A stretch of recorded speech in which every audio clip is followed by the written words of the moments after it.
Ça y est, c'est parti. Bonjour. Nous sommes donc le 28 octobre. C'est la sixième session dans ce cycle qui s'appelle l'après-Covid. Et c'est la dernière session, c'est la conclusion. Et la conclusion, j'ai voulu qu'elle soit consacrée à des utopies, au retour de l'utopie. Quand nous avions fait une série de conférences comparables en 2018-2019, j'avais fait commencer l'exposé sur l'état d'urgence pour le genre humain. Je l'avais fait commencer par une réflexion sur 4 films qui étaient des dystopies précisément. Un film qui annonçait une guerre atomique qui tuerait l'ensemble des populations humaines, Le Dernier Rivage, Terminator, Interstellar et Elysium. Et ici, je me suis dit que c'était une bonne idée peut-être de terminer par l'utopie, de réflexion à ce niveau-là. Une réflexion sur le titre de cycle de conférences, bien entendu. Il y a une certaine ironie que le cycle de conférence s'appelle l'après-Covid. Ça nous montre l'optimisme qui présidait à l'époque du confinement, durant laquelle nous avons mis au point au niveau de notre équipe, donc de la chaire technologie, éthique et technologie humanisme. Et on s'apprête sans doute ce soir en France, probablement, c'est ce que disent les journaux, à ce qu'on nous annonce une nouvelle période de confinement.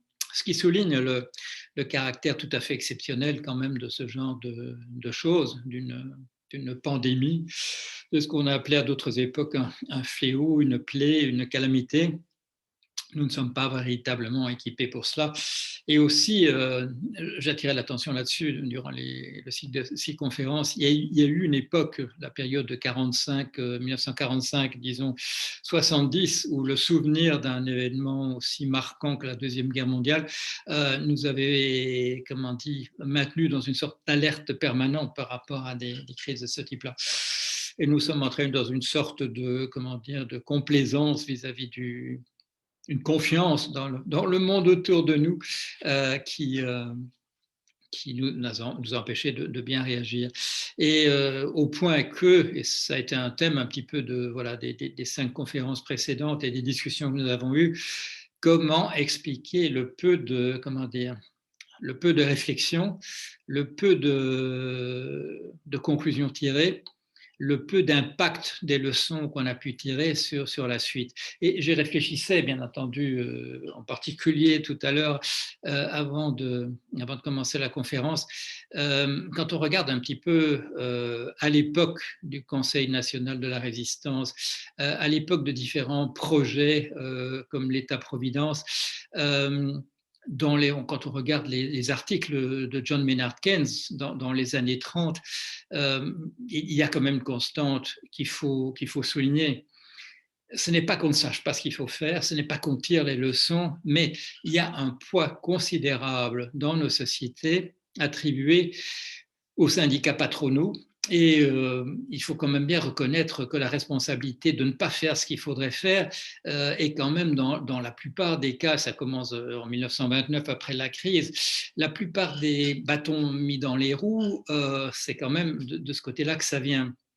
Il y a un exemple qui me vient à propos de la crise des subprimes.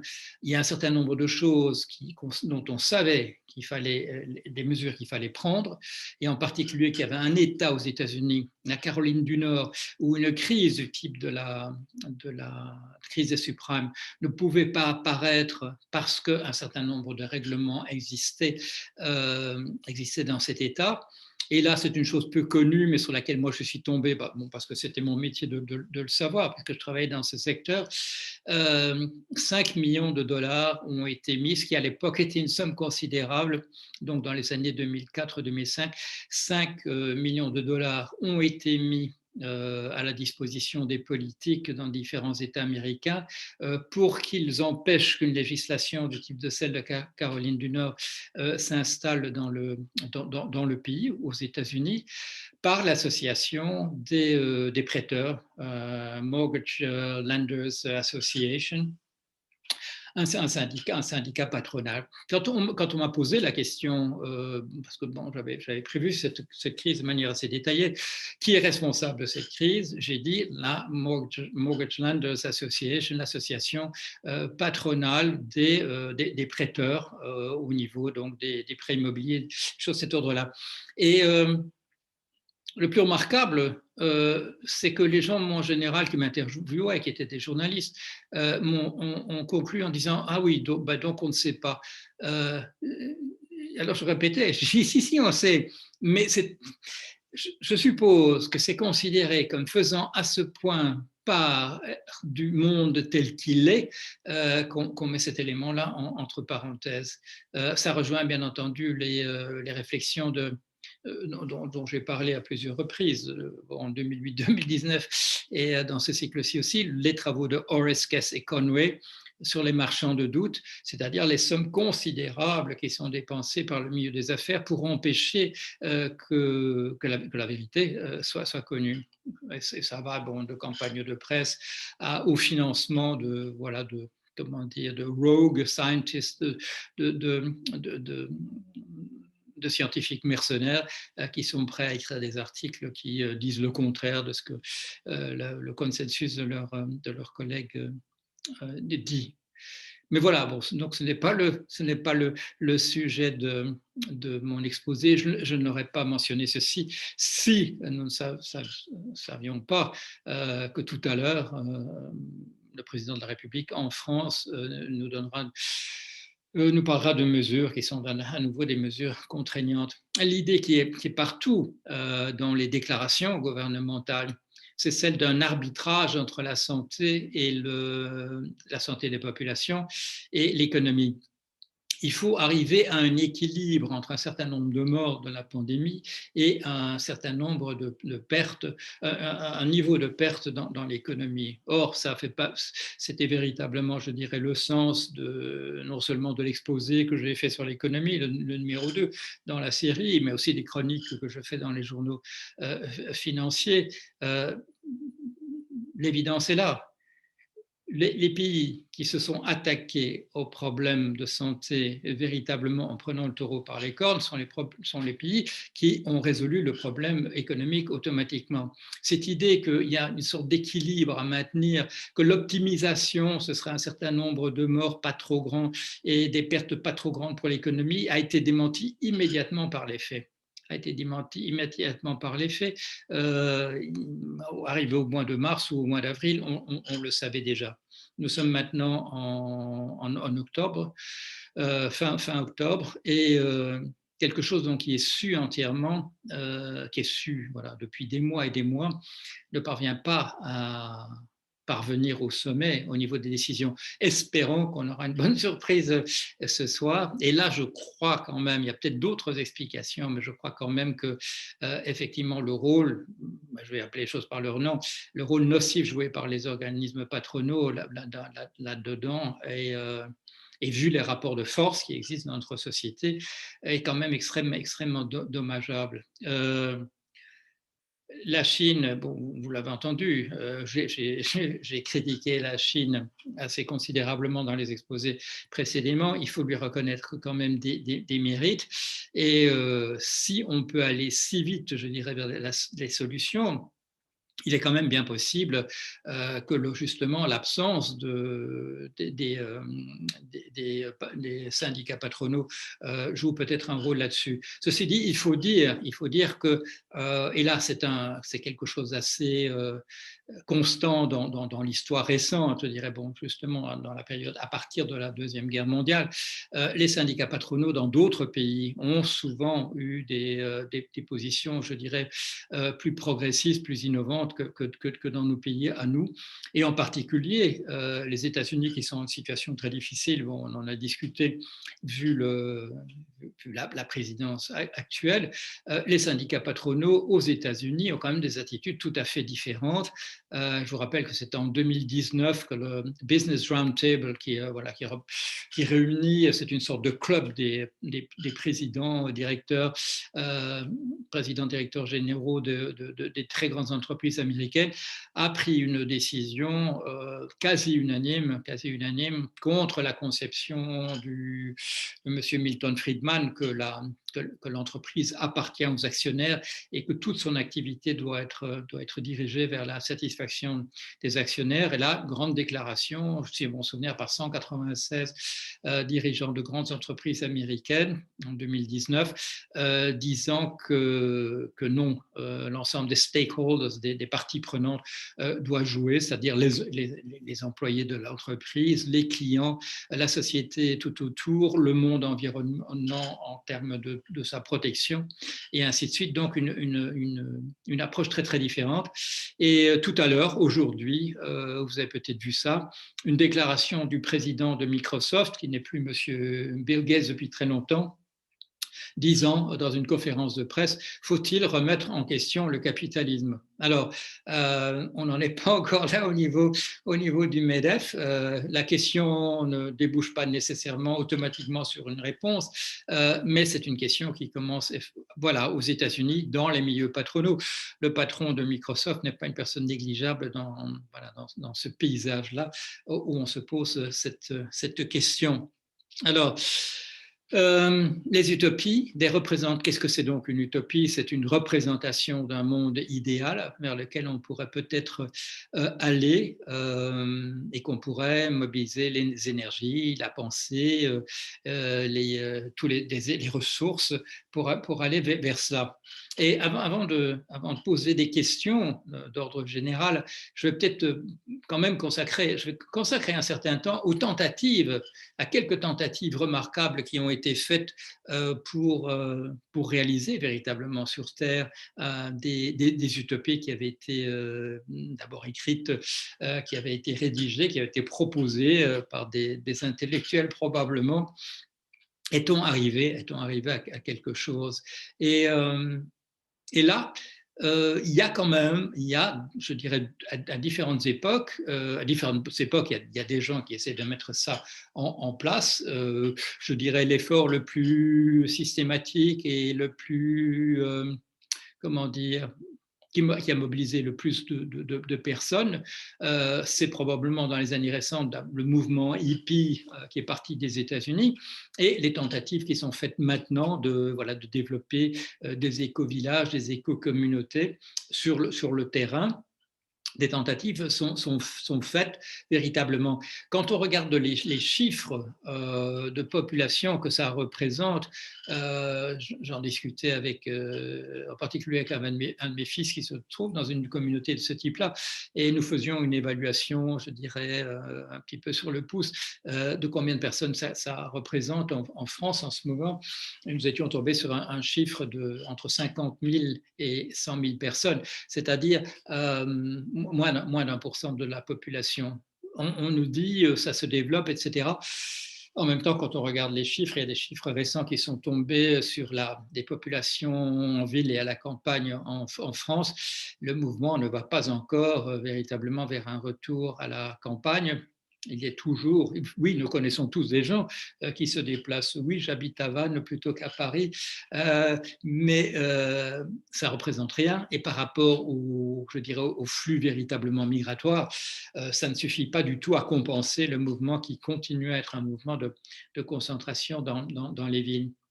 Mais à part, donc, je dirais, les tentatives de type 20e siècle, donc dans les années 60, essentiellement dans les années 60, à partir des années 65, ça commence aux Pays-Bas en 65, à peu près au même moment en Californie, ça atteint la France en 68.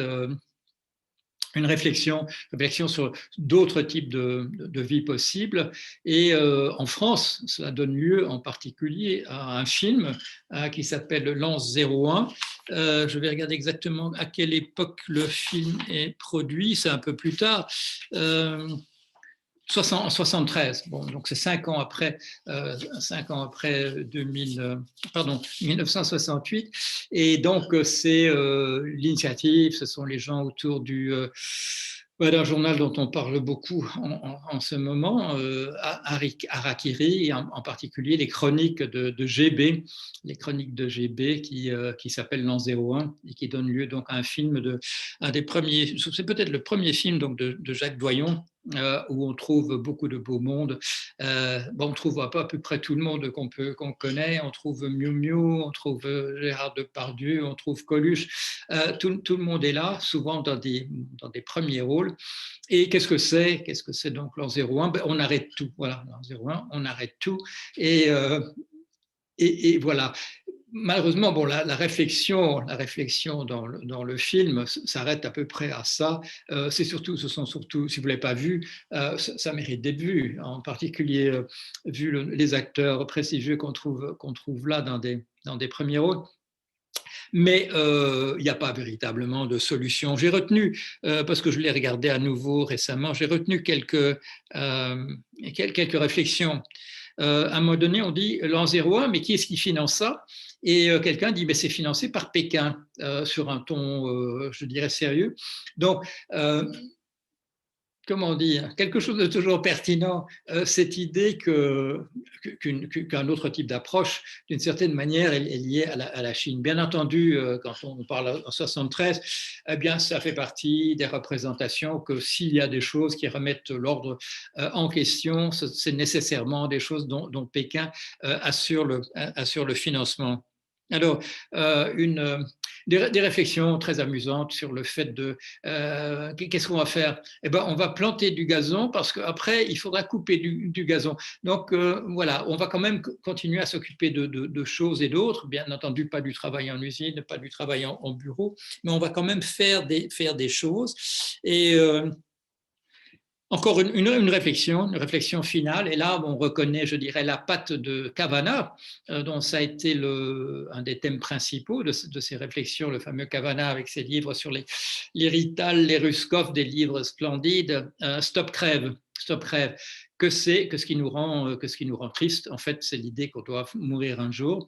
Et vous le savez, cette idée qui était assez inattendue dans les années 60 et au début des années 70, elle est devenue centrale, bien entendu, au transhumanisme, l'idée d'essayer d'arrêter le vieillissement et qu'on ne meurt plus un jour. 20e siècle, 19e siècle, quelles autres grandes tentatives dans l'histoire? Alors, il y en a une qui est connue, qui est tout à fait remarquable, ce sont les réductions du Paraguay.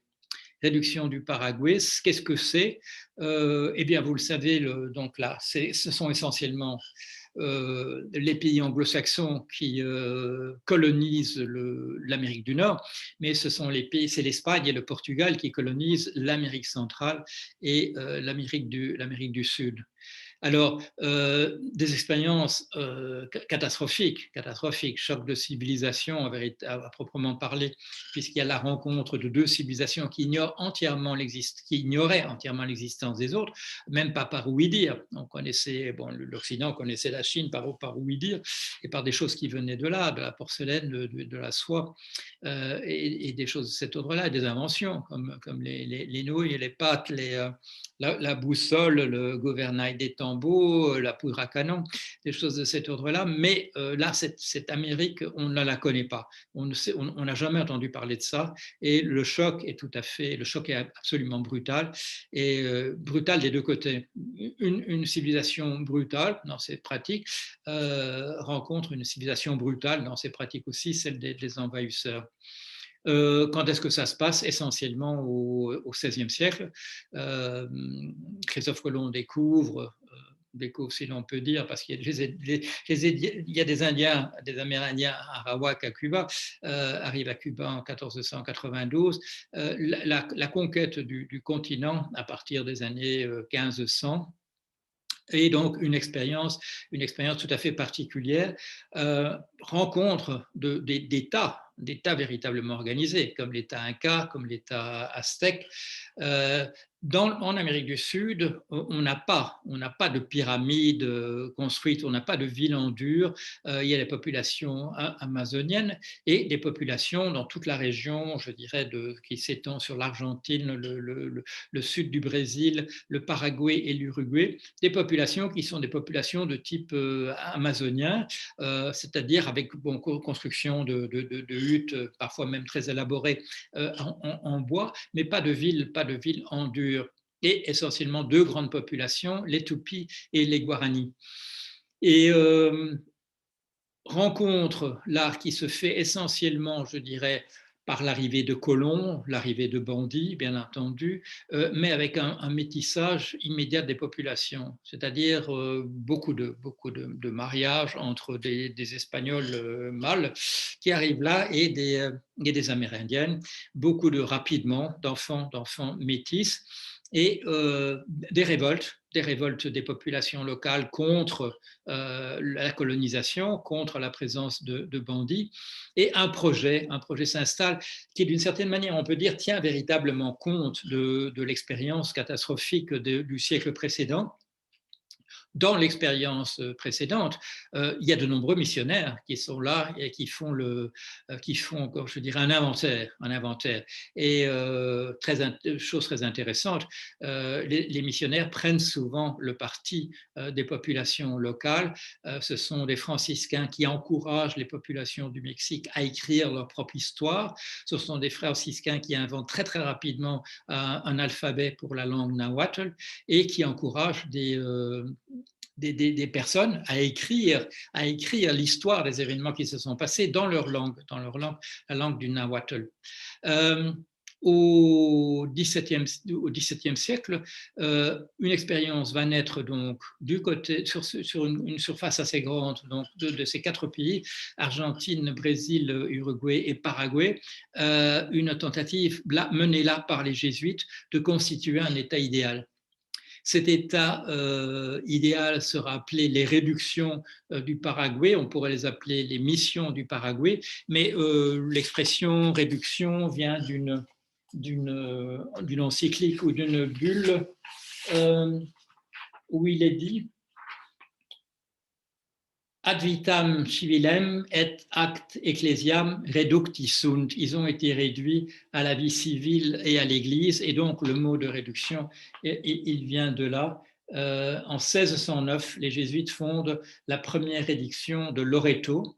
En 1630, il y a déjà, les missions rassemblent 10 000 Amérindiens qui s'organisent. Déjà, des guerres apparaissent entre ces missions et des troupes de bandits qui circulent. Ces troupes de bandits sont souvent alliées aux Tupis, aux ennemis ancestraux des Guaranis qui, eux, se trouvent dans les missions.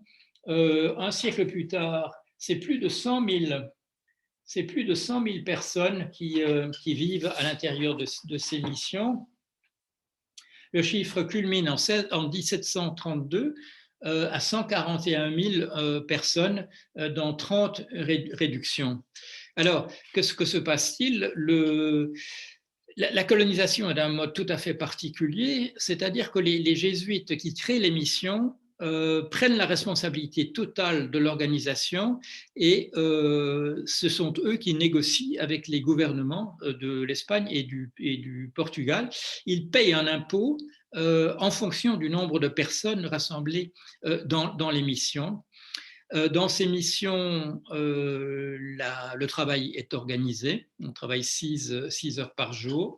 Tout le monde, enfin tous les adultes travaillent. Un commentateur du 19e siècle rappelle qu'à la même époque, les ouvriers dans les usines au 19e siècle travaillent le double, travaillent 12 heures. La rencontre s'est faite d'une part, du fait qu'il n'y avait pas de véritable organisation politique. C'est un anthropologue qui s'appelle Pierre Clastre qui, dans les années 60, qui a étudié ces populations-là, où il a fait du travail de terrain, qui a décrit leur mode d'organisation politique. Ce sont des populations, son livre principal s'appelle La société contre l'État, où on montre que la délégation d'un pouvoir au chef est à tout point, en tout moment, remise en question, qu'il y a de ce qu'on appellerait, nous, des contre-pouvoirs, et que la chefferie est une délégation très conditionnelle.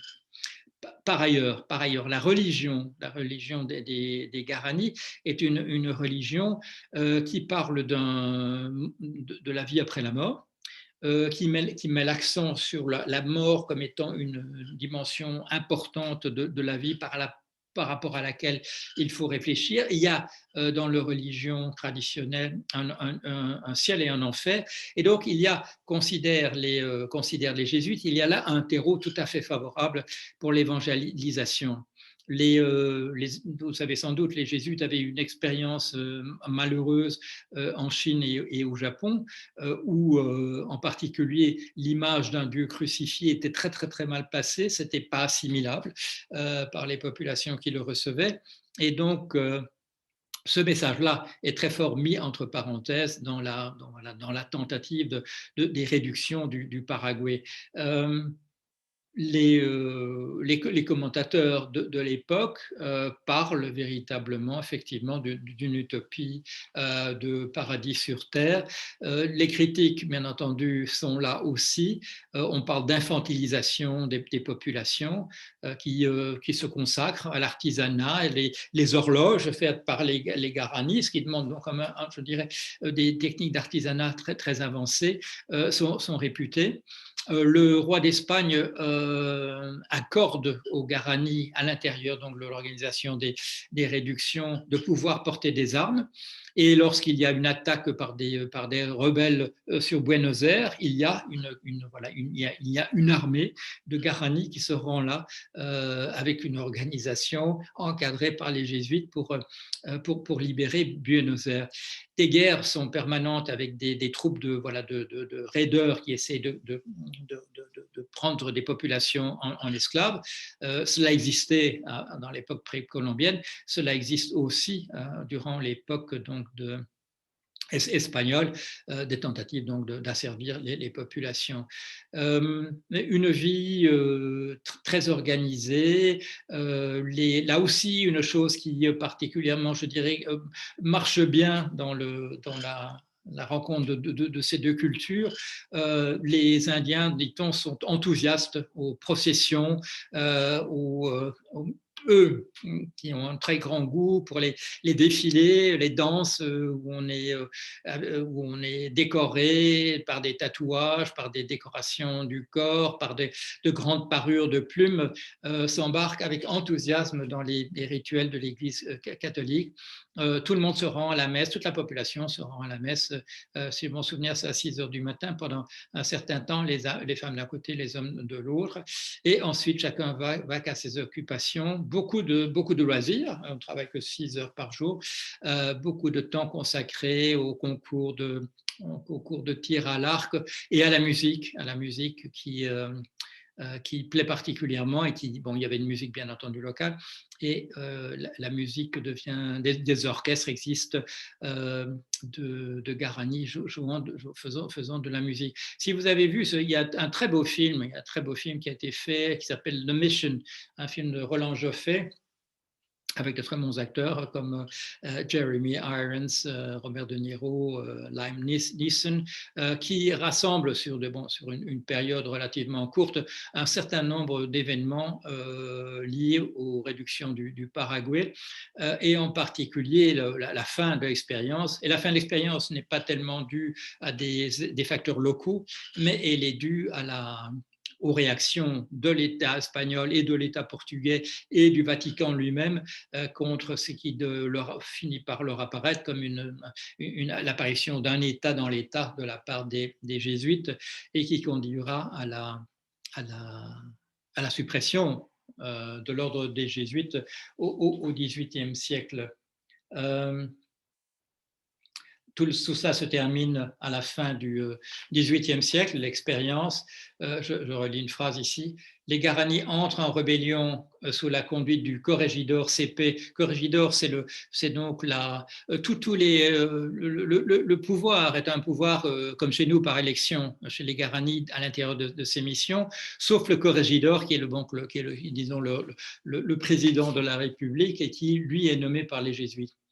Les Guarani entrent en rébellion sous la conduite du corregidor CP qui s'oppose aux autorités hispano-portugaises en 1753. CP est tué en 1755 dans une bataille. Les jésuites sont définitivement expulsés en 1767 avant d'être officiellement supprimés par le pape Clément XIV en 1773. Donc une expérience intéressante, décrite à l'époque.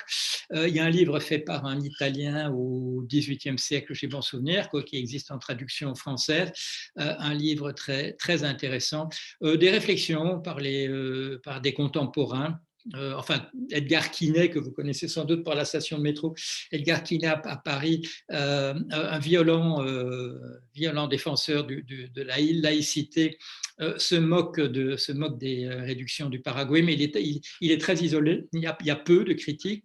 Et plus récemment, dans une conférence donnée au Collège de France, dans le cadre de son cours, Michel Foucault avait fait un portrait assez élaboré des réductions du Paraguay, se moquant un petit peu de l'embrigadement et de l'infantilisation dans une certaine manière des populations. Il parle en riant de la cloche que l'on faisait sonner à minuit dit-il, pour rappeler les époux à leurs devoirs conjugaux. Mais autre expression utilisée, théocratie, donc un royaume de Dieu sur terre. Moi, j'ai connu l'expression quand j'ai fait du travail de terrain en 73 et 74, 1900, je vais préciser, dans l'île de Watt, et que cette île de Watt était représentée dans la littérature, en particulier la littérature du 19e siècle, avec l'île voisine de l'île de Dic, représentée comme des théocraties. Pourquoi? En raison du pouvoir du prêtre dans l'île. Pas de registres municipaux, uniquement des registres paroissiaux, des élections bien entendu qui mettent au pouvoir un maire, mais ce maire n'a en réalité aucun pouvoir. J'ai encore pu voir ça en 73 et 74.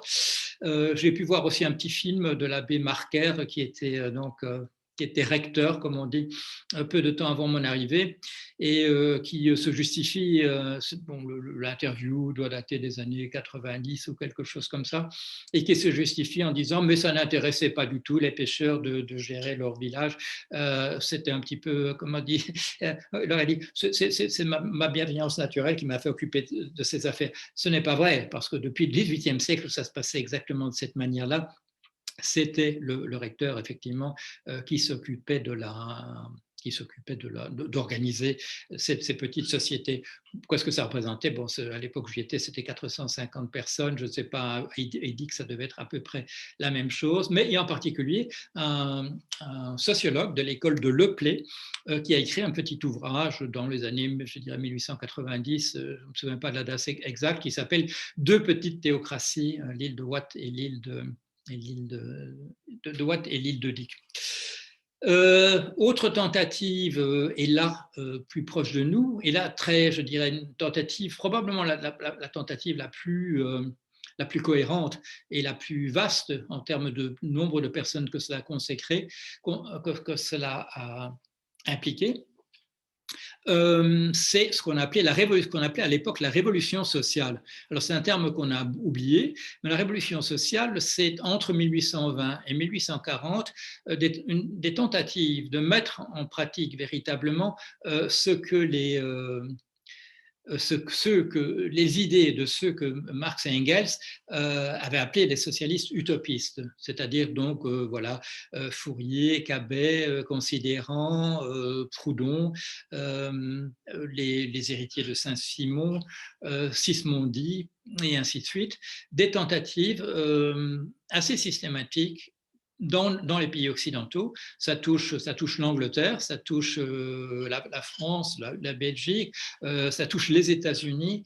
Une tentative de faire basculer notre organisation dans autre chose, dans invention de la coopérative, les phalanstères de Fourier, différents types de tentatives, la création de villes sur ces principes-là aux États-Unis, qui s'appellent New Concord, New Harmony, des choses de cet ordre-là, qui comptent parfois plusieurs dizaines de milliers de personnes.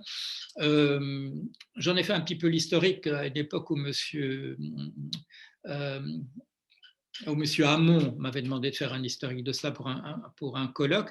Et le fait est que le nombre de personnes à l'intérieur des sociétés de nos sociétés qui étaient impliquées dans ce type d'entreprise était beaucoup plus considérable qu'à l'heure actuelle.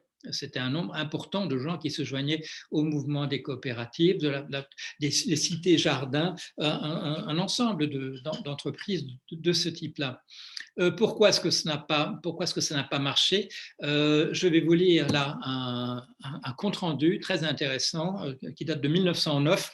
C'est dans un fameux livre de Charles Gide et de Charles Rist, dans leur Histoire de la pensée économique au XVIIIe et au XIXe siècle, donc un ouvrage de 1909. Je vais vous lire leur conclusion.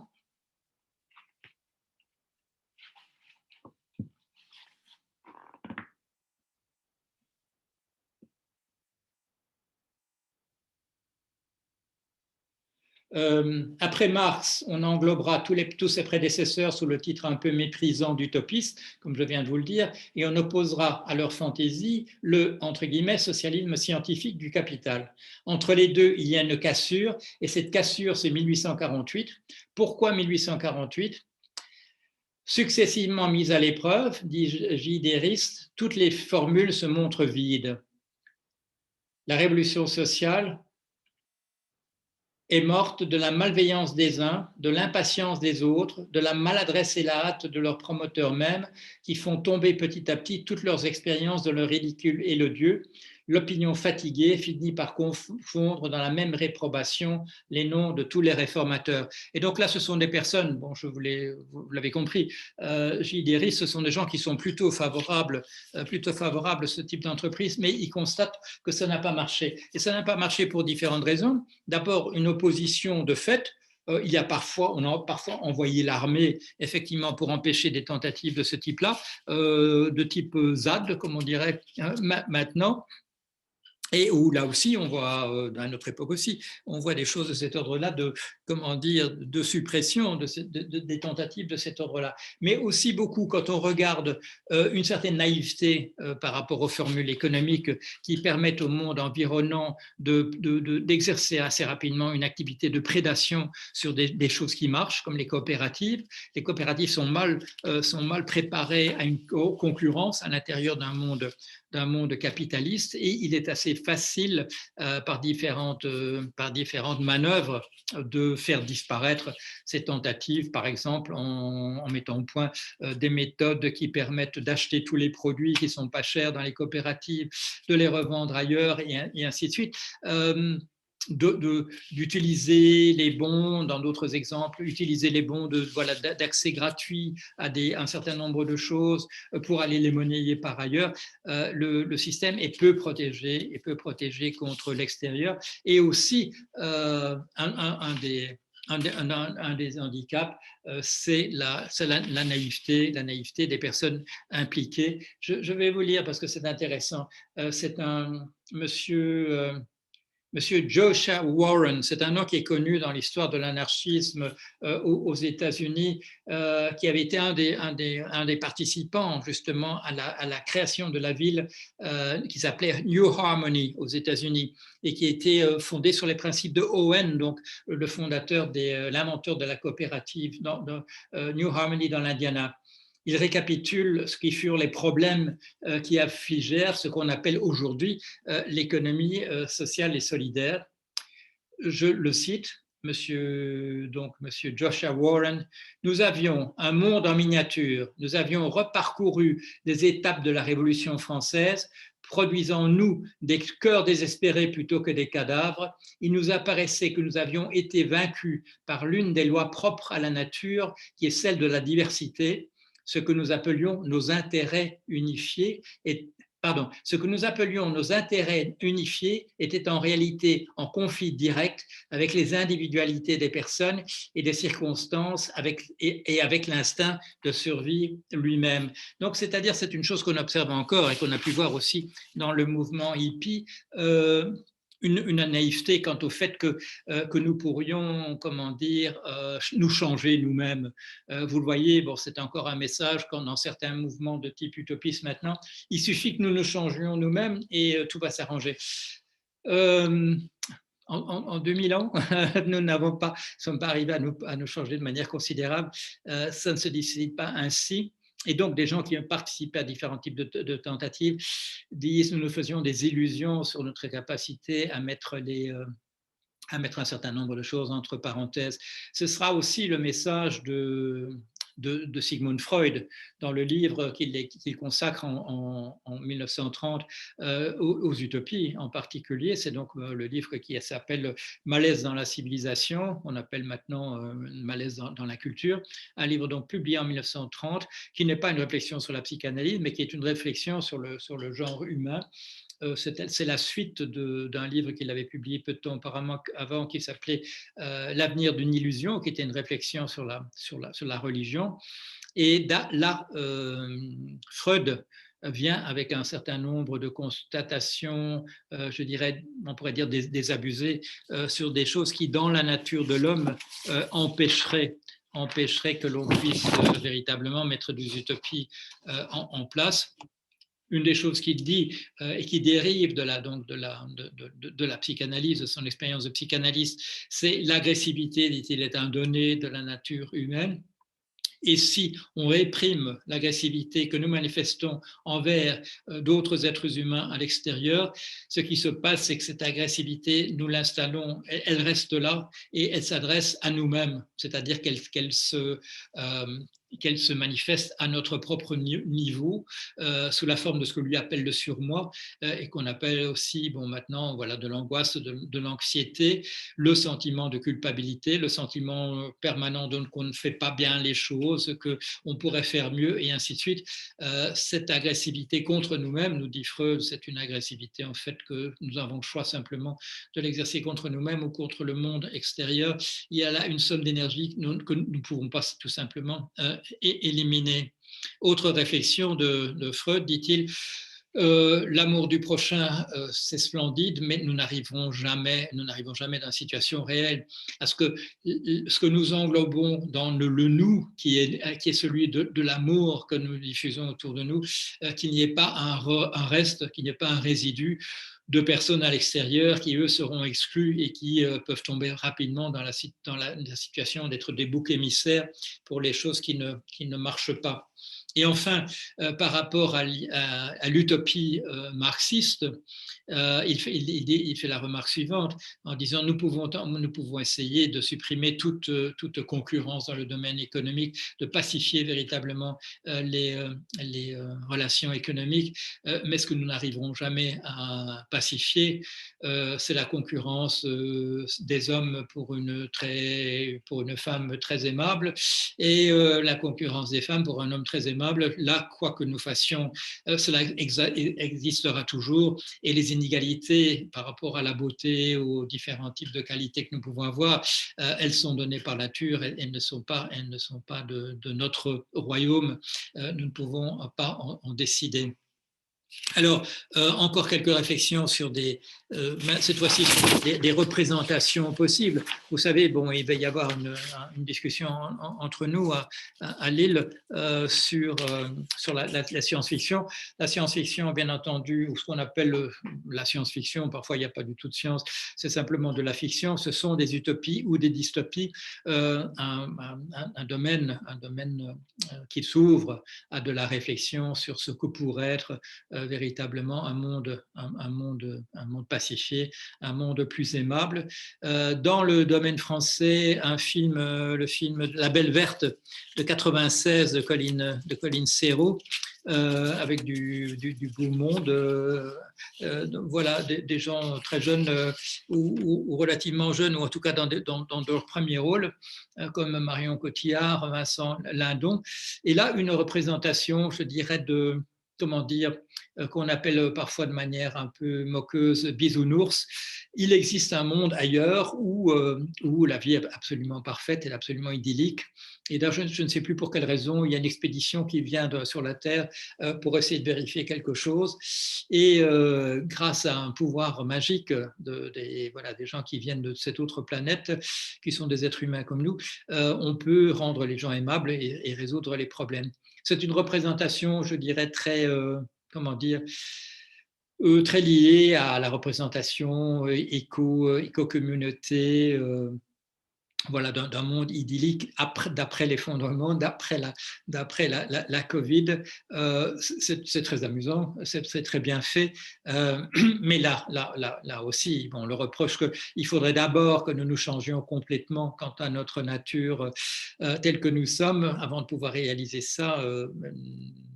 Il y a une grande vérité dans le fait que ce n'est probablement le monde de la Belle Verte n'est probablement pas très réalisable. Un autre film notable, avec une utopie, mais avec une réflexion très critique, un film assez mauvais du point de vue de la manière dont c'est fait, un film de John Boorman, avec des gens connus comme Sean Connery et Charlotte Rampling, un monde idyllique, là, qui ressemble assez fort à celui de la Belle Verte sur la planète particulière. Mais il y a une astuce, en fait, il y a une arnaque, c'est un magicien caché qui met en scène ce monde idyllique. Et quand ce monde idyllique prend conscience de la mise en scène qui préside à son existence, il décide en fait de se suicider, de se supprimer plutôt que de continuer.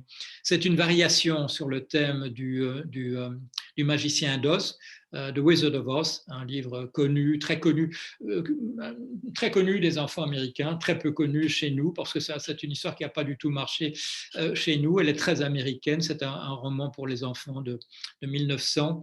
On discute beaucoup de savoir si l'auteur, M. L. Frank Baum, avait véritablement voulu introduire une critique du capitalisme dans son livre, ou bien si elle transparaît, je dirais plutôt à une lecture faite par des adultes. Ça donne lieu à beaucoup d'articles universitaires. La chose n'a pas été véritablement résolue. Wizard of Oz, c'est deux syllabes de ce nom sont repris pour faire Zardoz dans le film donc, de John Boorman. Mais quelle est l'astuce dans le Wizard of Oz? Donc une sorte de monde féerique qui ressemble fort au pays de Cocagne, et où on découvre à la fin qu'il y a, caché derrière un rideau, il y a quelqu'un qui n'est pas un magicien, c'est un simple ingénieur qui fait fonctionner une machine avec des rouages. C'est en fait un décor, ce n'est pas le monde idyllique qui est représenté, est une supercherie. Et curieusement, cette conclusion de livre est complètement oubliée par les enfants et par leurs parents. On n'attire pas l'attention là-dessus.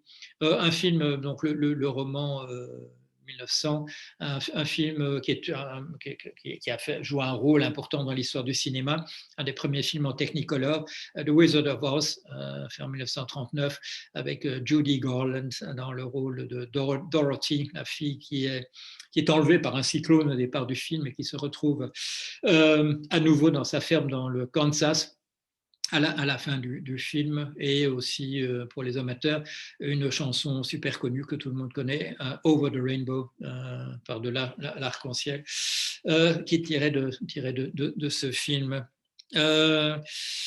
Zardoz, qu'est-ce que moi je mentionnerai une dernière œuvre littéraire, c'est c'est le Childhood's End, je ne retrouvais plus le titre en anglais, La fin de l'enfance en anglais, Les enfants d'Icare en français.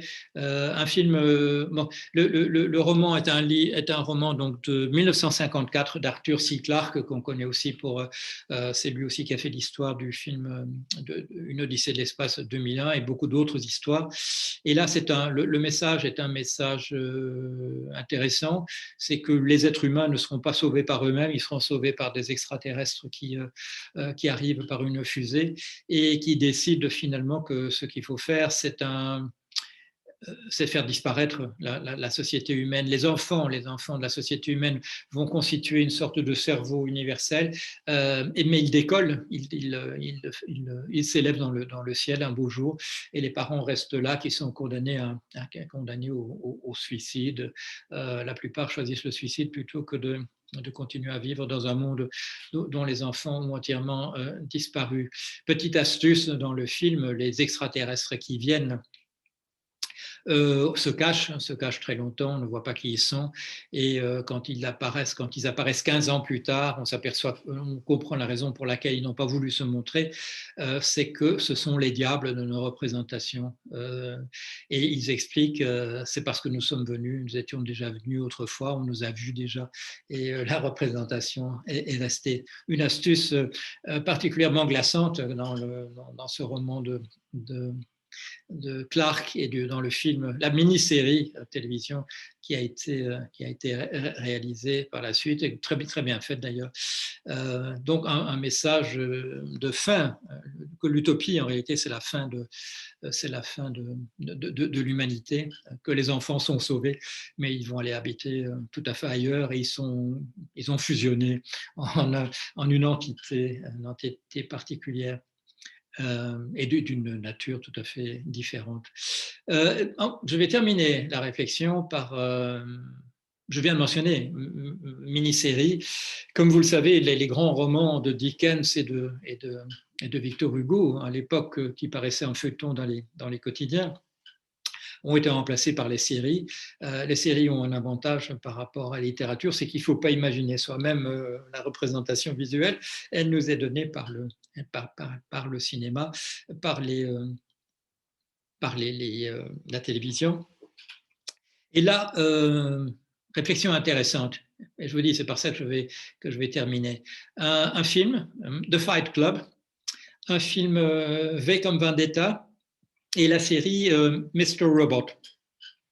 Monsieur Robot. Alors, un tout petit peu, un minimum d'informations techniques. The Fight Club, un film de 1999, d'après un roman de Monsieur Chuck Palahniuk, un film de Stephen Fincher, qui a fait des films très connus, très appréciés, comme Seven, The Game, le jeu. Et là, donc, un film, une bande d'hommes fascinés par la boxe, par le combat, mettent au point une révolution du monde qui va se terminer par la suppression du système bancaire, et on a l'air de comprendre la suppression de l'argent.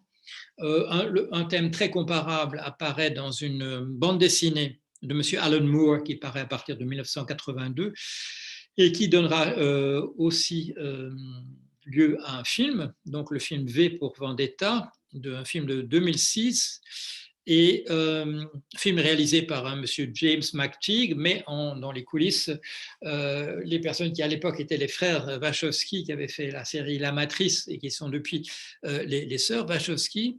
V pour Vendetta, là aussi un thème d'une société essentiellement des jeunes qui se rebellent contre un État fasciste, utilisant le symbole de Guy Fawkes, donc le personnage, le catholique responsable de la conspiration des poudres, qui avait tenté de faire sauter le Parlement en Angleterre au XVIIe siècle, et l'apparition de ce masque, de ce personnage de Guy Fawkes, donc, qui donne lieu à une fête chaque année en Grande-Bretagne, une fête où on fait un feu de joie, où les enfants sont déguisés. C'est une des inspirations du Halloween américain. Le Halloween américain a mélangé un certain nombre de choses, en particulier la fête des morts mexicaine, mais aussi ce qui est venu du Guy Fawkes britannique, avant que Halloween ne revienne chez nous sous la forme qu'on lui connaît, pour remplacer la Toussaint et la fête des morts, ce que je regrette personnellement.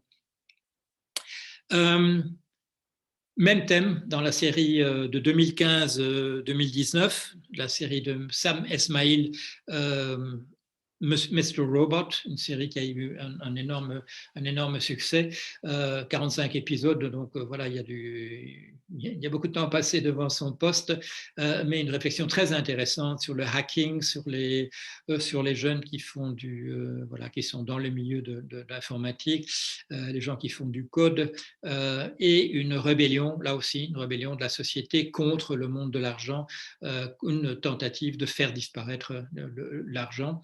Donc un thème qui mérite d'être mentionné, puisque ce dont je vous parle là, ce sont des choses qui sont très connues, je dirais, des gens jeunes également. Ce ne sont pas simplement, je dirais, des thèmes de vieux.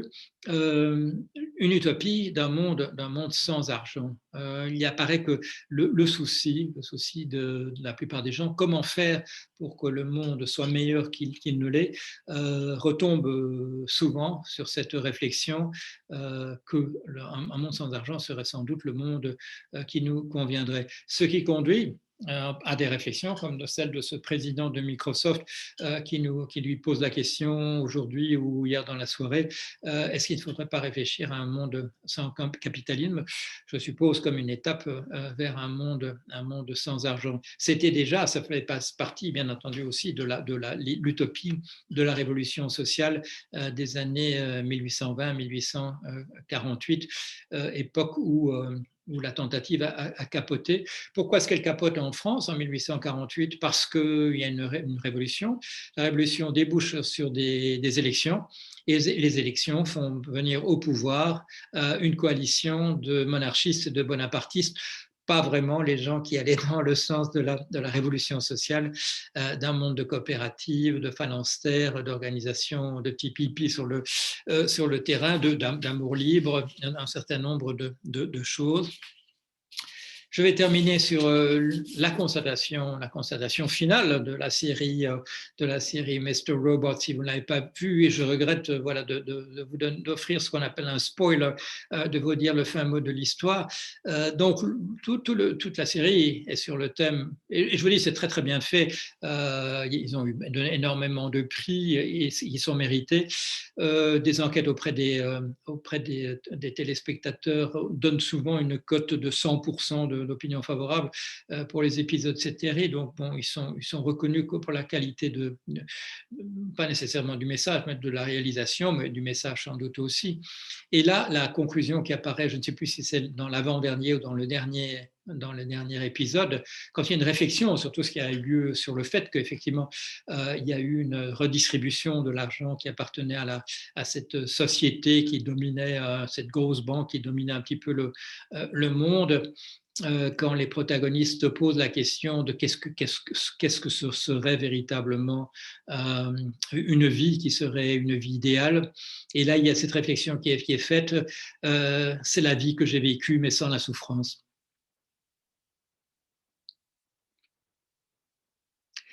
Je crois que quand on rassemble toutes les réflexions du type de celle de Freud, voilà, de gens qui essaient de prendre un peu une distance par rapport au projet utopique, en disant qu'est-ce qui est réalisable et qu'est-ce qui ne l'est pas, qu'est-ce qui est de l'ordre de l'utopique, je dirais dans le mauvais sens du terme, c'est-à-dire simplement de l'irréalisable. Une réflexion de ce type-là, de dire la vie qu'on a, c'est quand même pas mal, si on pouvait enlever la souffrance. Et là, c'est au centre aussi de la conclusion de Freud, le fait que nous soyons dans un monde où nous devons nous détruire le monde autour de nous, ne serait-ce que pour le manger, parce que nous mangeons de la viande, et et où la concurrence est de l'ordre du donné et pas simplement de l'organisation sociale qu'on se donne, on peut plus ou moins la maîtriser. On peut organiser le monde sur la solidarité davantage qu'on ne le fait que sur la rivalité, sur la concurrence. Mais il y a un donné, l'agressivité c'est un donné aussi, la mort c'est un donné aussi, et la souffrance c'est un donné aussi. C'est un donné parce que nous avons besoin de comprendre quand notre corps est en danger. Il est bon que nous ayons cela. Dans sa conclusion, que dit Freud, qu'est-ce que nous avons inventé pour nous défendre contre le fait que le monde est tel qu'il est? Il dit nous avons inventé trois choses. Les deux premières de manière tout à fait involontaire. Nous avons inventé la névrose qui nous permet, je dirais, de tourner un peu autour du pot dans nos vies, d'essayer d'isoler la souffrance et d'essayer de la contourner. La psychose qui nous fait basculer dans un monde qui n'est pas le monde de la réalité.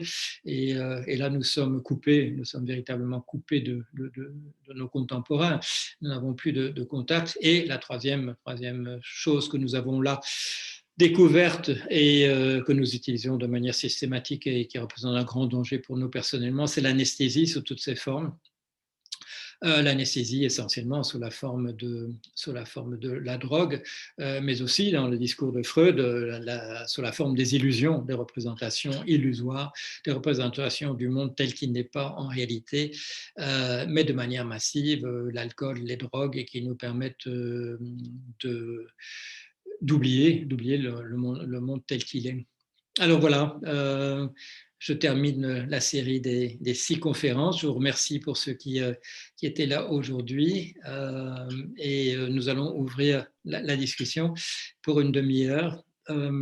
Conclusion donc de cette série que nous avons appelée avec optimisme, parce que c'est un des grands traits de la nature humaine, que nous avons appelé l'après-Covid au printemps dernier, et en espérant que la réflexion pourra quand même aboutir à quelque chose. J'ai dit d'emblée, parce que voilà, c'était une réflexion qui me venait essentiellement d'avoir lu cette déclaration du patron de Microsoft sur le rôle joué par les organismes patronaux, les syndicats patronaux, pour empêcher que nous allions vers des solutions quand nous savons de quel ordre elles sont. Et je vous ai donné un exemple véritablement de terrain qui est ma pratique, moi, travaillé pendant une douzaine d'années dans le domaine du prêt à la consommation, du prêt immobilier, de voir que l'organisation des patrons de ce secteur, c'est lui qui a créé la crise des subprimes. Voilà. Bien, David, je vais me tourner vers toi pour te demander où en est le dialogue.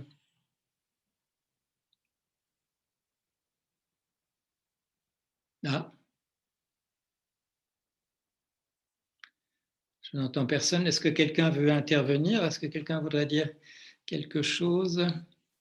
Ah, David, voilà. Oui, merci voilà. David. Oui, voilà. Mon casque était branché et m'empêchait de parler apparemment. Oui, d'accord. Pour laisser aux uns et aux autres peut-être la possibilité de préparer leurs questions, soit par écrit, soit par oral. Dans ce cas-là, vous me l'indiquez si vous souhaitez parler oralement dans la conversation. Un bref résumé de quelques échanges qui se sont produits pendant ta conférence, ou de questions, de thèmes qui ont été abordés. Oui. Donc, un premier, bon, il y a eu quelques propositions de titres de films Oui. ou d'autres utopies que tu n'as pas citées et qui ont pu paraître intéressants à l'un ou l'autre. Donc, par exemple, le premier film de George Lucas, THX 1138. Oui. Il y a eu d'autres propositions, je ne vais pas toutes les citer. Un poste qui soulignait, plutôt en lien avec la recherche scientifique concernant la vulnérabilité des personnes au Covid, les personnes qui porteraient certains gènes issus de l'homme de Néandertal, puisqu'on sait que l'Homo sapiens et l'homme de Néandertal se sont croisés à une certaine époque, mais les personnes porteurs de certains gènes d'Homo néandertalis seraient plus vulnérables que les autres à la maladie. Oui. Une autre remarque aussi est venue de ce qui se passe ces derniers jours en Belgique, puisque la partie sud du pays c'est beaucoup plus vite, a pris une direction beaucoup plus rapide vers un reconfinement par rapport à la partie nord, qui a privilégié aussi longtemps que possible la préservation des échanges économiques et de l'économie. Mais finalement, il y a un contre-coup, c'est que la Flandre doit faire très vite marche arrière. Oui, N'a pas tiré grand bénéfice de son orientation politique privilégiée dans un premier temps. oui, oui, Une autre remarque aussi, c'est pourquoi est-ce que la France n'a pas privilégié le maintien du nombre de lits disponibles en cas de réanimation de Covid. oui, Pourquoi est-ce qu'il faut faire machine arrière, il faut déconstruire, reconstruire, enfin, oui, avec oui. les coûts que ça engendre. Mhm. Et une dernière remarque aussi, c'est une remarque autour de la trajectoire des hôpitaux publics, hein. L'échec actuel ne va-t-il pas servir d'argument à la privatisation, un renforcement de la privatisation des services publics, notamment en matière de soins de santé? Voilà. Oui. Oui, beaucoup de remarques intéressantes. Sur la privatisation, là, il y a eu une expérience, mais on la mettra entre parenthèses, j'en suis sûr. J'en ai parlé d'ailleurs, une tentative de privatisation de la FEMA, l'organisme qui s'occupe des catastrophes naturelles aux États-Unis, qui a été catastrophique. Mais là aussi, comme tu le dis, ou comme tu le rapportes, on mettra ça entre parenthèses et on essaiera de mettre en avant un argument disant que c'est l'État qui a échoué. Alors que une fois de plus, dans des situations de ce type-là, et c'est tout à fait évident dans le cas d'une catastrophe naturelle, ce qui rend aussi et ça on en a parlé, je dirais, on en a discuté, ce qui paradoxalement, parce qu'on n'y avait pas pensé, rend si difficile la prise de mesures, c'est la décentralisation dans nos pays. Et quand on parle de la Belgique avec 9 autorités qui prennent des décisions en matière de santé, je le vois en Grande-Bretagne parce que je regarde un peu ce qui se passe là aussi, un flou dans les textes. On a fait la dévolution sous monsieur Tony Blair, la dévolution, donc une régionalisation pour le Pays de Galles, l'Irlande du Nord et l'Écosse. Et on n'a pas compris, on ne sait pas exactement si telle et telle chose dépend de ceci ou de cela. On prend des décisions à Westminster, au Parlement, et les parlementaires imaginent que ça s'applique à l'ensemble du pays. Il manque un morceau, c'est-à-dire qu'on a régionalisé, sauf que l'Angleterre n'a pas régionalisé. Et par conséquent, il y a confusion entre ce qui est décidé au niveau du pays et de ce qui est décidé en Angleterre, des incohérences absolues. Et comme on voit maintenant, surtout au niveau de l'Écosse et au niveau du pays de Galles, des décisions contradictoires prises au niveau du terrain et des pouvoirs gouvernementaux. L'explication principale de la catastrophe sanitaire aux États-Unis, le pays le mieux équipé en termes d'équipement pour répondre à la catastrophe est celui dont la performance est absolument la pire.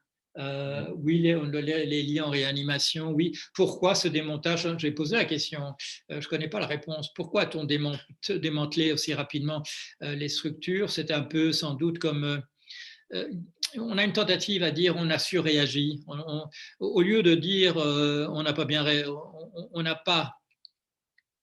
Il y a une tentation dans nos esprits de dire nous avons sans doute exagéré le danger.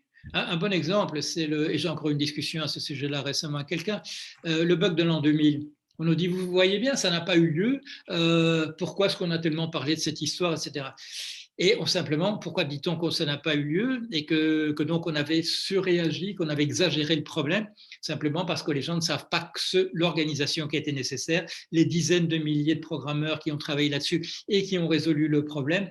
Quand un problème est résolu, nous avons l'impression que ça s'est fait tout seul, ce qui n'est pas le cas, mais c'est un peu aussi la représentation du monde par rapport à la privatisation. Quand l'État fait quelque chose de bien, ça passe inaperçu.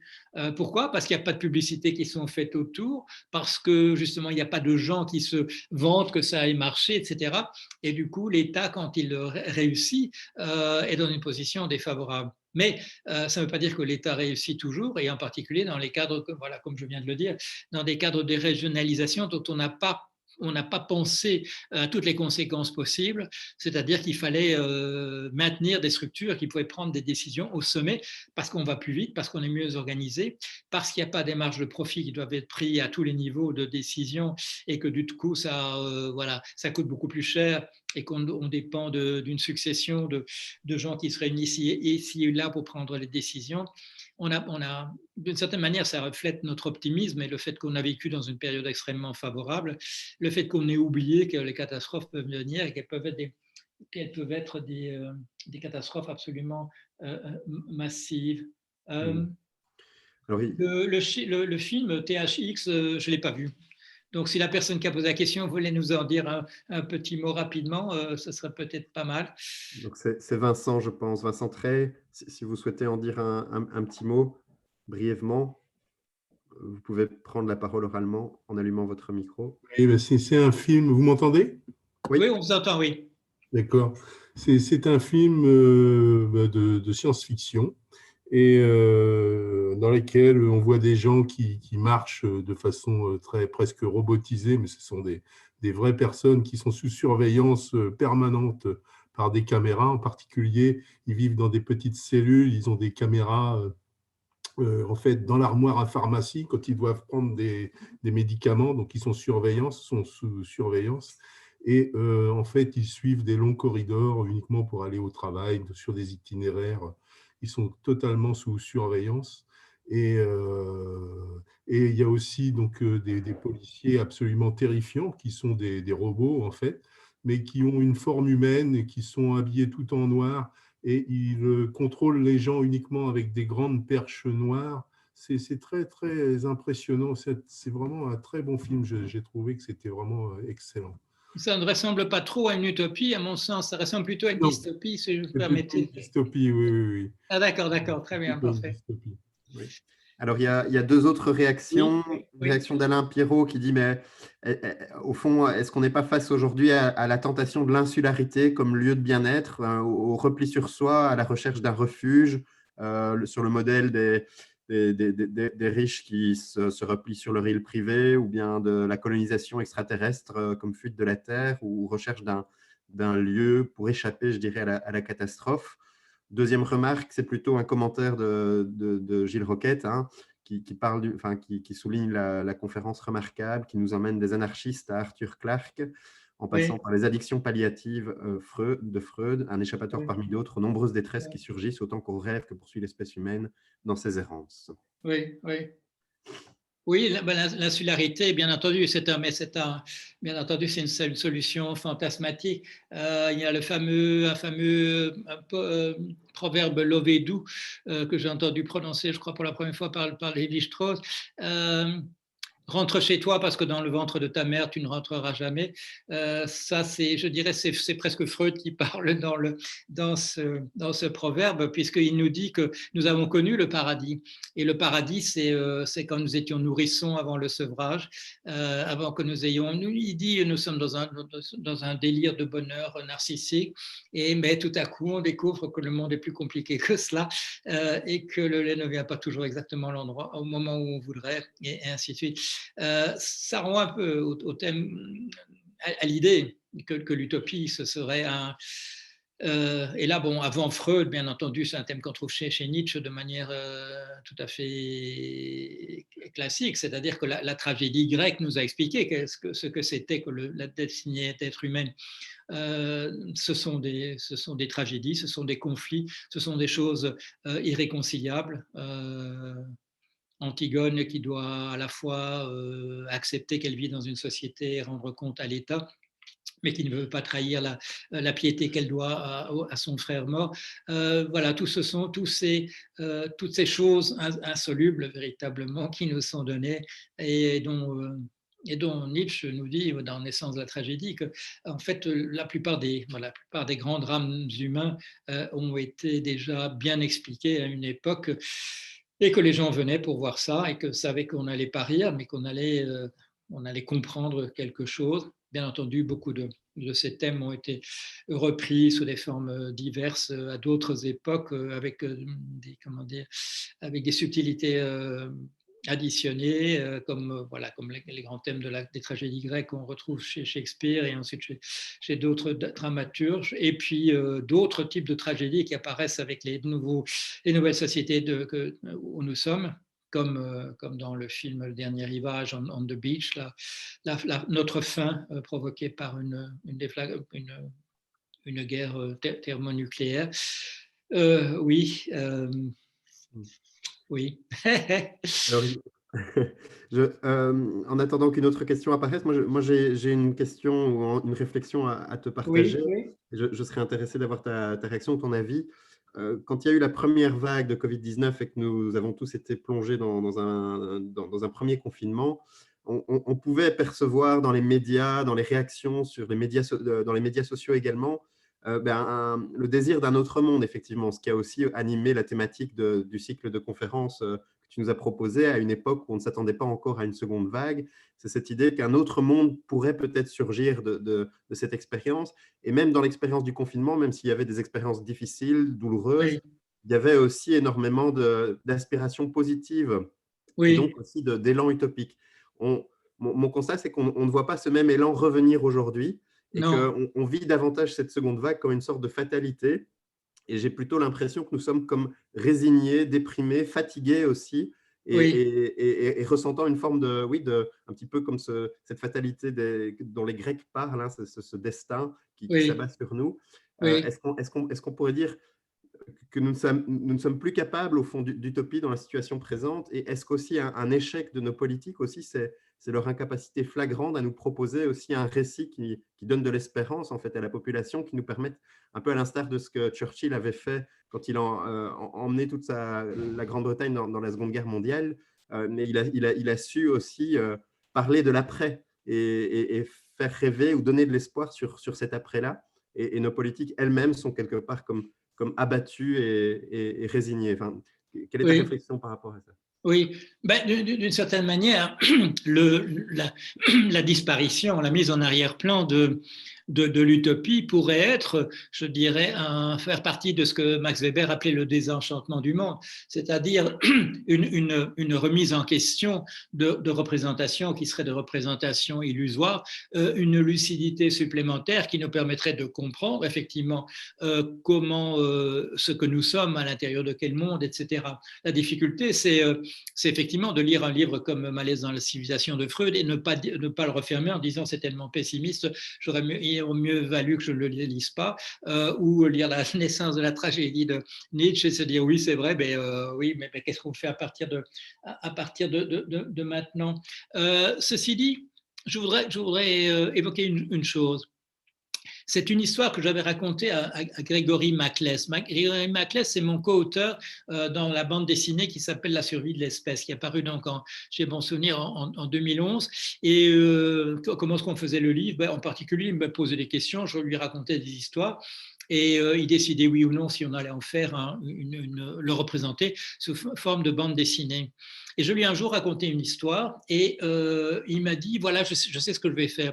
Et curieusement, il l'a mise cette histoire-là, il l'a mise à la fin du livre et il ne l'a pas illustrée.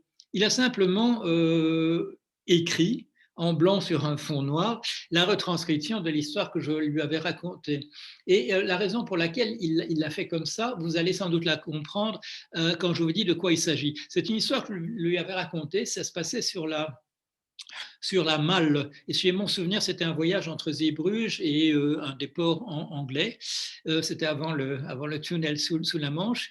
Et ce qui s'est passé, c'est que nous étions, je dirais, à peine en mer, que nous avons appris qu'en raison de la tempête, le port de Zeebrugge se fermait derrière nous et le port où nous rendions, c'était peut-être Douvres ou Folkestone, se fermait.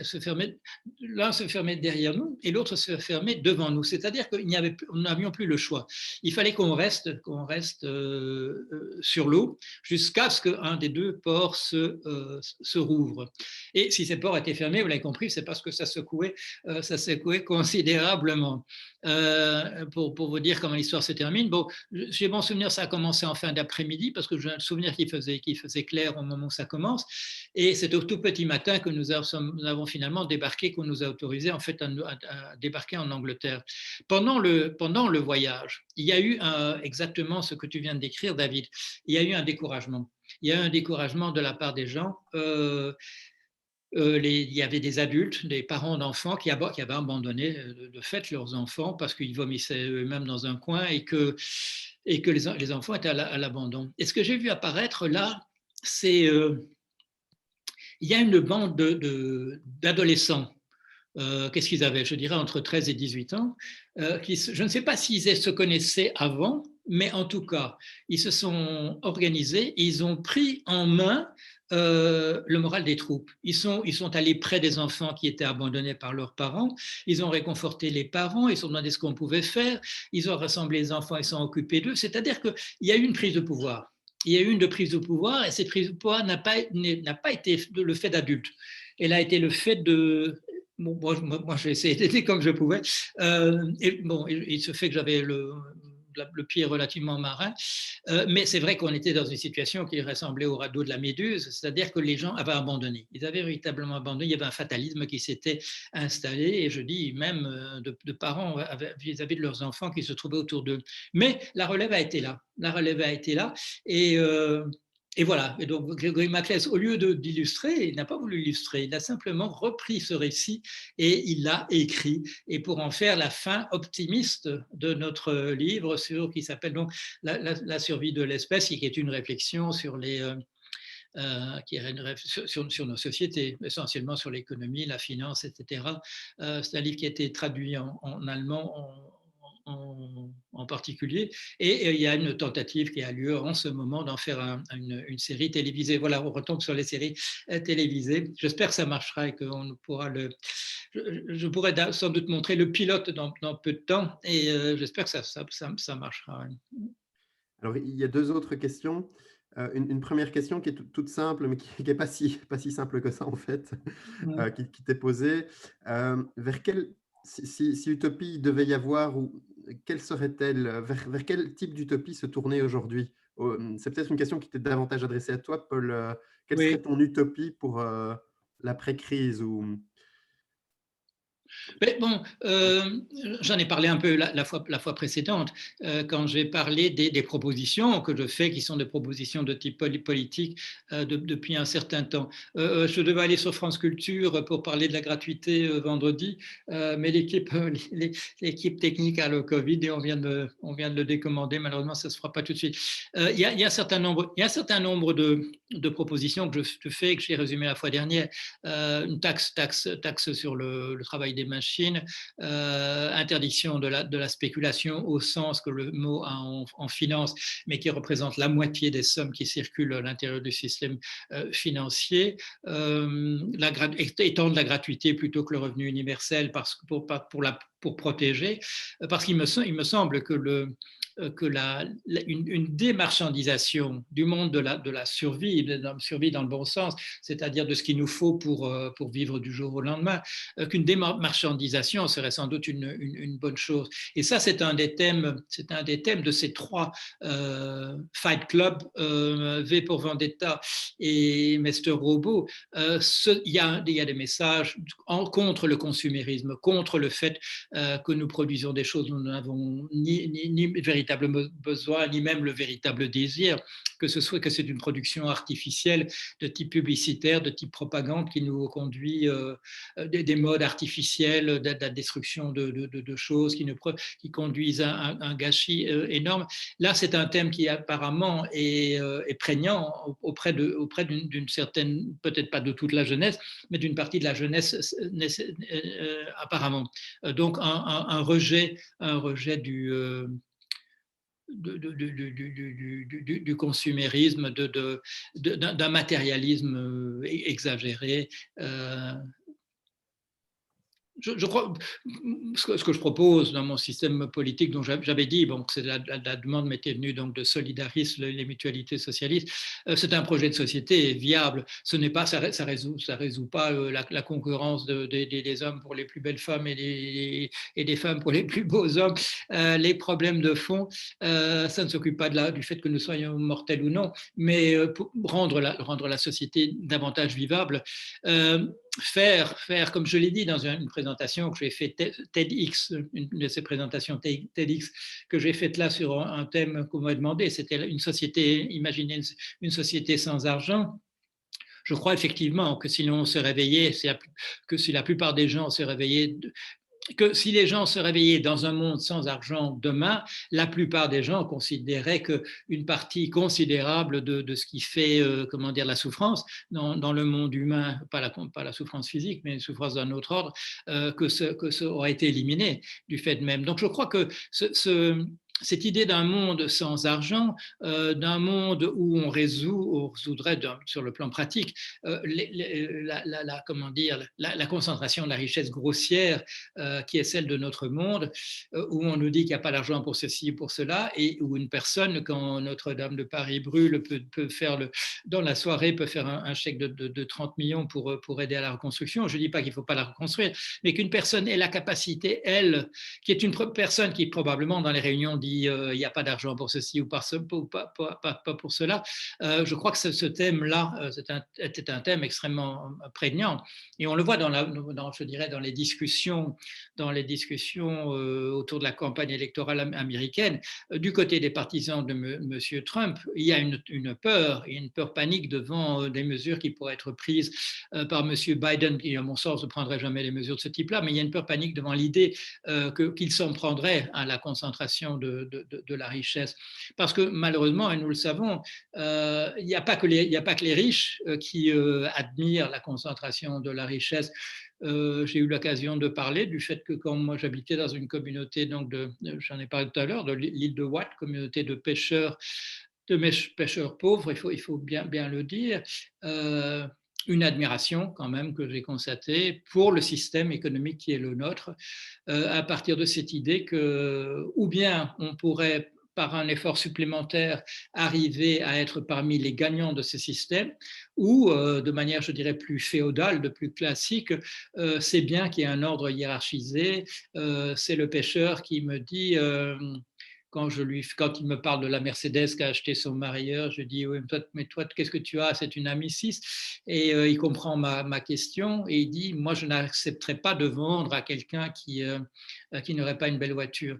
Donc une complicité de la part de ceux qui sont en fait les victimes. Et là, je vais faire une petite remarque quand même. Dans le serment sur la montagne, il y a un message. Il y a quand même un message. Une partie du message, c'est de dire bon, il y aura un royaume après, mais n'acceptez pas d'être des complices. N'acceptez pas d'être des complices envers ce système. Et c'est le message aussi de la parabole des talents, ou alors il faut rendre à César ce qui est à César, etc. Ce sont des messages qui sont peut-être parfois un peu voilés, si bien qu'on a pu se disputer après sur ce qu'il voulait dire exactement. Mais moi, et donc le renverser les tables des marchands à l'intérieur du temple, un message, au moins ne soyez pas complices des choses qui vous oppriment. Dans les commentaires, il y a effectivement des remarques qui vont dans le sens de ce que tu viens de dire, Paul. Il y a une question qui est aussi relative à cet enjeu, hein, peut-être d'une remise en question de l'accaparement des capitaux et de la cupidité humaine. Oui. Une façon peut-être, est-ce que le Bitcoin ou les monnaies locales virtuelles peuvent être des outils ou des moyens quelque part d'affaiblir le système qui est en place actuellement? Oui, les crypto-monnaies qui sont en fait des jetons commercialisables, l'idée aurait pu être intéressante, mais on a compris, et ça je crois, j'en ai parlé récemment, je ne sais pas si c'est dans le cadre du cycle ici, mais ça a été, c'est vu aussitôt par les pègres comme un moyen pour les pègres de constituer un système autonome à l'abri de toute surveillance des États. Donc ces systèmes-là, qui ne sont pas véritablement des monnaies, le mot de monnaie ne s'applique pas à ça, ça n'a pas une valeur suffisamment constante pour être une monnaie, ça ne peut pas constituer une réserve parce que la valeur d'échange change tout le temps. Ce ne sont pas des monnaies, ce sont des jetons qu'on peut acheter, qu'on peut vendre, mais comme n'importe quoi.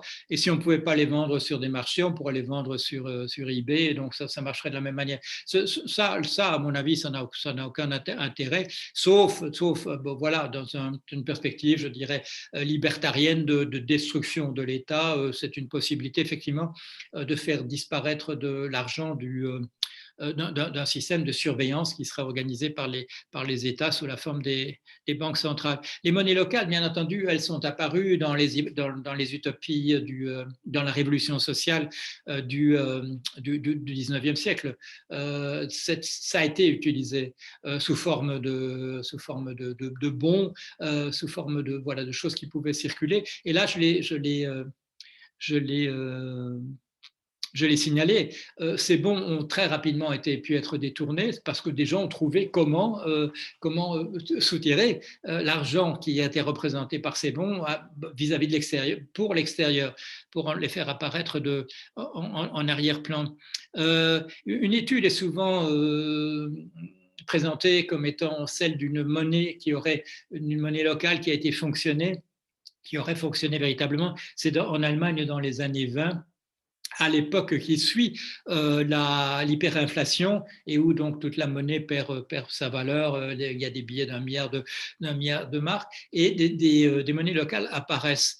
Et ce qui était intéressant, c'était de voir pourquoi ça avait marché. C'est quelqu'un qui a consacré sa thèse dans les années 90 à cela, et j'ai lu cette thèse parce qu'elle était très intéressante. Elle nous a montré que le système, s'il avait fonctionné, il avait fonctionné pour une seule raison. C'est parce que le système était en fait subventionné de l'extérieur. Et ce n'était pas par l'État. Alors la personne a essayé de comprendre comment le système était subventionné. Et elle a découvert, je dirais, personne, je crois, n'y aurait pensé, personne n'y a pensé à l'époque même. Et je crois que la personne dans sa thèse a trouvé l'astuce. Ce sont les gens qui visitaient cette communauté et qui achetaient pour de véritables marques des billets comme on dirait maintenant, pour les coller avec un magnet sur leur réfrigérateur. Ce sont eux, en fait, qui injectaient du véritable argent dans le système et qui lui a permis de vivre un certain nombre d'années. Quand on fait des monnaies locales comme elles sont autorisées en France, c'est-à-dire avec parité avec l'euro, ce sont des moyens simplement pour essayer de concentrer les achats sur la production locale. Mais comme nous le savons, ce sont essentiellement les fruits et les légumes qui sont produits localement, et comme j'en ai parlé dans l'exposé numéro 2, il n'y a plus rien. Et comme l'avait souligné ce petit documentaire très bien fait, Made in France, en fait, il n'y a pratiquement rien qui soit produit localement. Et quand mon fils qui fait du sel, on lui dit donc vous produisez pour le local, et qui répond non, puisque les gens ne mangent pas plus que 200 grammes de sel ici, pas plus qu'ailleurs. Donc il faut absolument que nous le vendions dans le monde entier pour que ça puisse fonctionner. Il y a beaucoup d'illusions de ce côté-là. Les monnaies parallèles, à mon sens, on me demande souvent mon avis parce qu'on considère un peu que je suis un spécialiste de ça, mais je suis... c'est comme le revenu universel. En fait, quand on analyse ça véritablement sur le terrain et en analysant les tenants et les aboutissants, ça a plus d'inconvénients que d'avantages. Et vous le savez, la plupart des monnaies locales sont éphémères. Elles fonctionnent un certain nombre d'années. La tentative de Silvio Gesell, de l'anarchiste Silvio Gesell, de monnaie fondante, a plus d'avenir, certainement. Et d'ailleurs, c'est Keynes qui disait que c'était la meilleure invention qu'on avait faite du point de vue monétaire depuis très très longtemps. Ça, peut-être, oui, peut-être. La monnaie qui perd de sa valeur et donc il faut dépenser, ça fait circuler l'argent, ça empêche qu'on le thésaurise, ça présente certains avantages. Mais ceci dit, je crois que c'est surtout un monde sans argent qui présente véritablement des avantages par rapport à un monde avec l'argent, que ce soit de l'argent, quand on nous dit maintenant on va remplacer entièrement l'argent, les billets, les pièces par du numérique, ça ne change pas véritablement les données du problème. C'est le fait que beaucoup d'entre nous se réveillent le matin en disant il va falloir gagner de l'argent, il n'y en aura peut-être pas assez jusqu'à la fin du mois. Le fameux fin du monde, fin du mois. La fin du monde, c'est une chose, mais la fin du mois, ça reste la préoccupation de la majorité des populations pratiquement partout dans le monde, même si effectivement des progrès ont été faits au niveau de la pauvreté absolue. Avoir assez d'argent jusqu'à la fin du mois, c'est le souci principal de la majorité des gens dans la plupart des pays dont je connaisse l'existence. Voilà. Merci. Je vois qu'il est 17h37, donc oui. tout doucement de conclure. Et Paul, je te laisse le mot de la conclusion de ce cycle de conférences. Eh bien, merci David. Et comme vous l'avez entendu, j'ai essayé souvent de tirer, de tirer des conclusions à la fin de chacun des exposés. J'ai essayé d'en tirer parfois en cours de route quand ça me venait et que ça s'imposait dans la discussion. Impréparation, désorganisation, hésitation,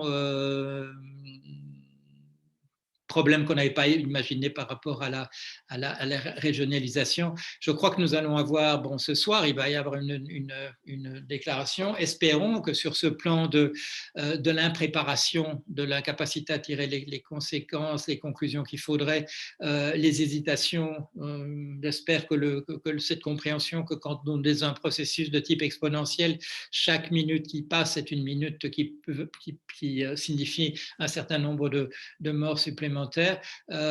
Pourquoi détruit-on en juin des structures dont certains savent, en tout cas dans la population, qu'on en aura besoin à nouveau en septembre, et cacophonie au niveau des décisions qui sont prises.